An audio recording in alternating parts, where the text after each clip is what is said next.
ان الحمد للہ اما بعد اعوذ باللہ من الشیطان الرجیم بسم اللہ الرحمن الرحیم۔ سورۃ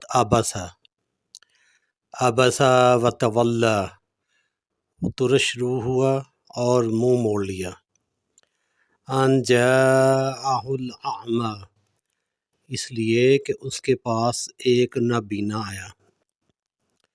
وما یدریک لعلہ یزکی، اور تجھے کیا خبر شاید وہ سنور جاتا۔ او یذکر فتنفعہ الذکریٰ، یا نصیحت سنتا اور اسے نصیحت فائدہ پہنچاتی۔ ہوا یہ تھا کہ نبی کریم صلی اللہ علیہ وآلہ وسلم کے پاس کفار کے چند سردار بیٹھے ہوئے تھے، اور ان کے دلوں میں گھمنڈ بھی تھا اور غرور بھی تھا، اور وہ کہتے تھے کہ آپ ہمیں جب بھی اپنی کوئی بات کریں، بات سنائیں، تو ہمارے ایک علیحدہ مجلس ہو جس میں عام لوگ نہ آئیں، تاکہ ہم آپ کی بات غور سے سنیں، جو ہمارے دلوں میں سوالات ہیں ہم آپ سے سوال کریں،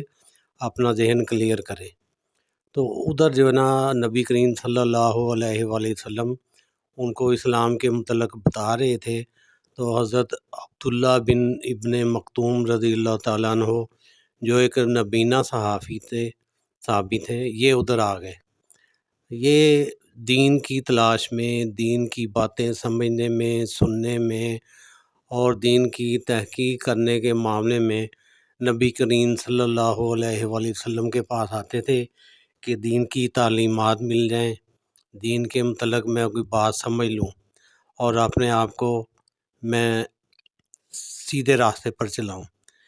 تو نبی کریم صلی اللہ علیہ وآلہ وسلم ذرا کفار کی طرف متوجہ تھے،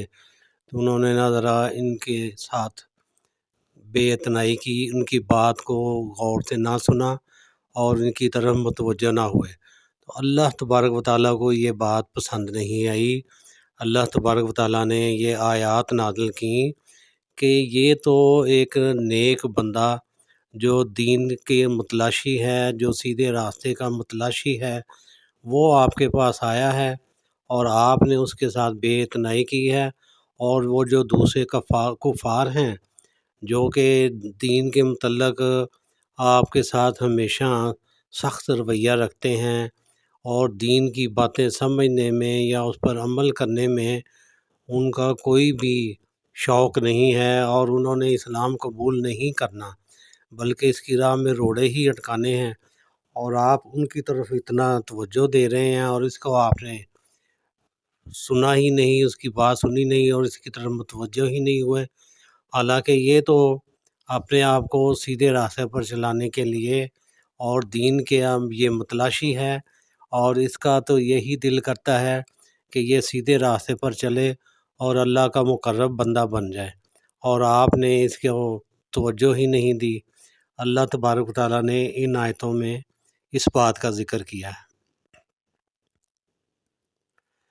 اما من استغنی، جو بے پرواہی کرتا ہے، یعنی کہ نبی کریم صلی اللہ علیہ وسلم کی بات نہیں مانتا اور جو قرآن پاک میں لکھی ہوئی باتوں پر عمل نہیں کرتا۔ فَأَنْتَ لَهُ تَصَدَّىٰ، اس کی طرف تو آپ پوری توجہ کرتے ہیں۔ وَمَا عَلَيْكَ أَلَّا يَزَّكَّىٰ، حالانکہ اس کے نہ سنورنے سے آپ پر کوئی الزام نہیں۔ اللہ تبارک و تعالیٰ فرماتے ہیں کہ جو دین کی طرف مائل ہے آپ اس کی طرف متوجہ ہوں، جو دین کی طرف مائل نہیں ہیں ان کی طرف آپ کو توجہ زیادہ دینے کی ضرورت نہیں۔ اصلاح جو ہے یہ اللہ تبارک و تعالیٰ کی طرف سے ہے، آپ کا کام صرف پہنچا دینا ہے، اور اس کے لیے آپ نے ان کو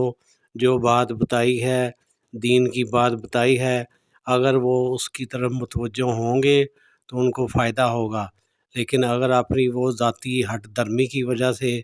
اس کی طرف متوجہ نہیں ہوں گے تو ان کو کچھ فائدہ نہ ہوگا، اور آپ پر کوئی الزام نہیں۔ آپ نے اللہ کا تو پیغام ان تک پہنچانا ہے اور آپ پہنچا رہے ہیں۔ وَأَمَّا مَنْ جَاءَكَ يَسْعَىٰ، اور جو شخص تیرے پاس دوڑتا ہوا آتا ہے، وہوا یکشا، اور وہ ڈرتا بھی ہے، فانت عنہ تلہا، تو اس سے تو بے رخی برتتا ہے، کلا انہا تذکرہ، یہ ٹھیک نہیں، قرآن تو نصیحت کی چیز ہے۔ پہلے بھی یہ ذکر ہو چکا ہے کہ قرآن پاک جو ہے یہ سارے جہاں کے لیے ایک نصیحت ہے، ایک راہ ہدایت ہے، سیدھے راستے پر چلنے کا ایک طریقہ ہے۔ اور اللہ تبارک و تعالیٰ یہی فرماتے ہیں کہ قرآن تو نصیحت کی چیز ہے، جو اس سے نصیحت حاصل کرنا چاہتا ہے آپ اس کو اس کی نصیحت دیں، آپ اس کو اس کے متعلق رہنمائی دیں اور بتائیں۔ اور ہدایت جو ہے یہ تو اللہ نے اپنے اختیار میں رکھی ہوئی ہے، آپ سے باز پرس نہیں ہونی، آپ نے صرف پہنچا دینا ہے۔ فمن شاء ذکرہ، بس جو چاہے اس سے نصیحت لے، فی صحف مکرمہ، یہ تو پرعظمت آسمانی صحیفوں میں سے ہے، یعنی کہ قرآن پاک بڑی عظمت والی کتاب ہے اور یہ اللہ کی طرف سے نازل شدہ ہے، مرفوعۃ مطہرہ، جو بلند و بالا اور پاک صاف ہیں، بے ایدی سفرہ،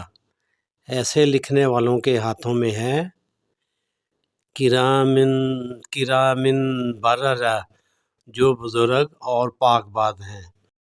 یعنی اللہ تبارک و تعالیٰ کے مقرب فرشتے جو قرآن پاک جنہوں نے اللہ تبارک و تعالیٰ کے کہنے پر لکھا اور پھر نبی کریم صلی اللہ علیہ وآلہ وسلم تک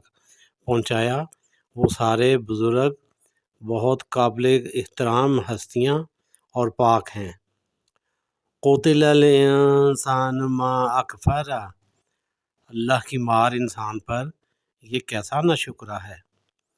من ای شیء خلقہ،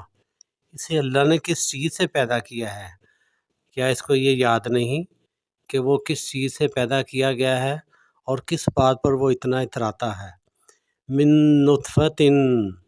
ایک نطفہ سے، خلقہ فقدرہ،